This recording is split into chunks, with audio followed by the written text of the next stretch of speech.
ಗೆಳೆತನ ಬೆಳೆಸ್ಕೊಂಡು ಹೋಗೋ ಜೊತೆಗೆ ಬಾಂಗ್ಲಾ ಜೊತೆಗಿನ ಸಂಬಂಧಗಳನ್ನು ಇನ್ನಷ್ಟು ನಾವು ಗಟ್ಟಿಗೊಳಿಸೋ ಜೊತೆಗೆ ಇಲ್ಲಿ ಜಾತ್ಯತೀತವರೆಲ್ಲ ಒಂದಪ್ಪ ಅನ್ನೋದು ಮೆಸೇಜ್ ಕೊಡೋದು ಭಾಳ ಯೋಗ್ಯ ಅನ್ನಿಸ್ತದೆ.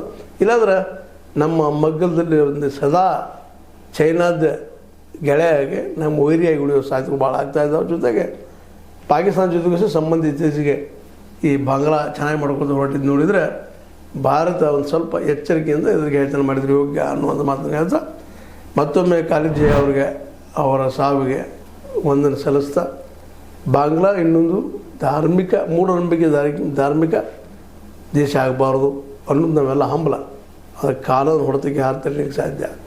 ಆದರೆ ಇದು ಬಿಡುವವರೆಗೆ ಆ ದೇಶದ ಅರ್ಥವ್ಯವಸ್ಥೆ ಸುಧಾರಿಸುವುದಿಲ್ಲ ಅನ್ನೋದು ಅಷ್ಟ ಸತ್ಯ ಅಂತ ಹೇಳ್ತಾ. ಯಾಕಂದರೆ ಯಾವುದೇ ಮೂಲಭೂತವಾದ ದೇಶ ನೋಡ್ರಿ ಇವತ್ತು ಎಲ್ಲನೂ ಇವತ್ತು ಡೆವಲಪಿಂಗ್ ಕಂಟ್ರಿಗಳು ಅಥವಾ ಅಭಿವೃದ್ಧಿ ಹೊಂದಲು ಪ್ರಯತ್ನಿಸಿರುವ ದೇಶಗಳು ಅದರಲ್ಲೇ ಎದ್ದು ಕಾಣ್ತಾ ಇದ್ದಾವೆ ಅಂತ ಹೇಳ್ತಾ ಇದು ಅತ್ಯಂತ ನೋವಿನಗಳಿಗೆ ಬಂಗಾಳಿಗಳಿಗೆ. ಯಾಕಂದರೆ ಅವರ ಪ್ರೀತಿಯ ನಾಯಕಿ ಕಾಲೇಜ ಇಲ್ಲ ಅನ್ನುವಂಥ ಅವ್ರಿಗೆ ಅದು ಈ ಸಂದರ್ಭದಲ್ಲಿ ಅವರಿಗೆ ಇನ್ನಷ್ಟು ಬೆಂಬಲ ಸೂಚಿಸ್ತಾ ಅವರು ಆ ಮಾನಸಿಕ ಆಘಾತದಿಂದ ಹೊರಗೆ ಬರಲಿ ಅಂತ ಹೇಳ್ತಾ ಇದು ಇವತ್ತಿನ ಹೇ ಸೀತಾರಾಮದ ವಿಶೇಷ ಕೊಡುಗೆ.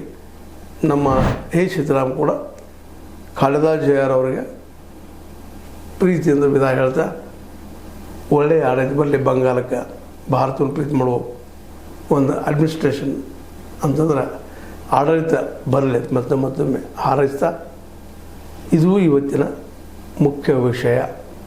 ನಮ್ಮನ್ನಗಲಿದ ಖಾಲಿದಾ ಜಿಯಾರ್ ಬಗ್ಗೆ ಮಾತಾಡಿದ್ದು ಅಂತ ಹೇಳ್ತಾ H60 ನ್ಯೂಸ್ ಅರ್ಥಾತ್ ಹೇ ಸೀತಾರಾಮ್ ಸತ್ಯದ ಕೈಗೊಂಡು ವಂದನೆಗಳು.